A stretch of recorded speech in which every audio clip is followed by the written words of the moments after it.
ഇന്നലെ 7ാം ക്ലാസ്സിന്റെ പബ്ലിക് എക്സാമിന്റെ ക്വസ്റ്റ്യൻ റിവിഷൻ നടക്കുക. അടങ്ങിയിരുന്നു, ഒപ്പം വാങ്ങിക്കും.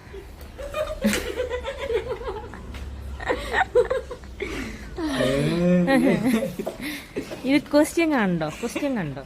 ഈ ഒരു പാരഗ്രാഫ് വന്നിട്ട് കുറച്ച് ക്വസ്റ്റ്യൻസ് ചോദിക്കും. അതിനകത്ത് നിരുത്തങ്ങ് എഴുതിയാണ്.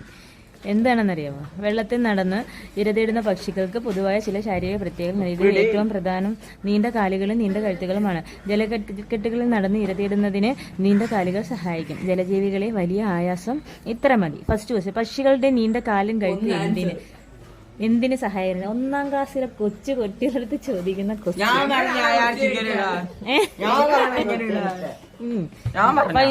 പക്ഷികളുടെ നീണ്ട കാലും കഴുത്ത് എന്തിന് സഹായകരമാണ്? ഓപ്ഷൻസ്: വെള്ളത്തിൽ ഇരതേടാൻ, വെള്ളത്തിൽ നടക്കാൻ, വെള്ളം കുടിക്കാൻ, വെള്ളത്തിൽ മുങ്ങി. LKG പിള്ളേരെ ക്വസ്റ്റ്യൻ. നീണ്ട കാലും കഴുത്ത് എന്തോത്തിന് പോലും. അടുത്ത ക്വസ്റ്റ്യൻ നോക്കാം. ക്രെയിൻ സ്റ്റോർക്ക് ഹെറൻ വിഭാഗം പക്ഷികളുടെ പ്രത്യേകത എന്താ? ഇതിനകത്തുണ്ട് ഹെറൻ സ്റ്റോക്കിന്റെ ഒക്കെ. 3ആയി തരംതിരിക്കാം. Crane, store, ഹെറൻ. ഇംഗ്ലീഷ് പേരുകൾ യഥാക്രമം സാരസങ്ങളാണ് ഇക്കൂട്ടത്തിലെ വലിയ പക്ഷികൾ. ഇതെല്ലാം ഇതിനകത്തുണ്ട്.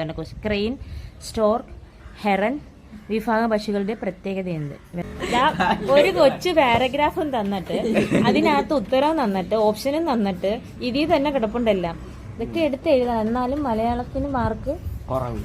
എങ്ങനെ സാധിക്കുന്നു പറ. ഇംഗ്ലീഷിന് ഫുള്ള് കോപ്പി അടിച്ചാണല്ലേ എഴുതുന്നത്? നീ പഠിക്കാനാണോടാ പോകുന്നത്?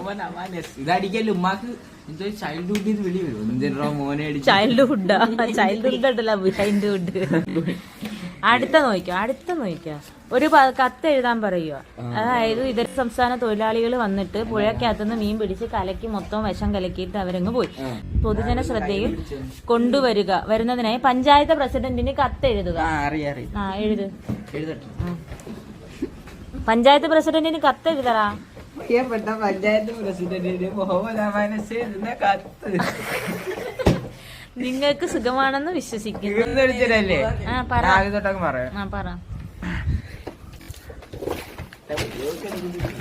പഞ്ചായത്ത് പ്രസിഡന്റിന് എഴുതുന്ന കത്ത്.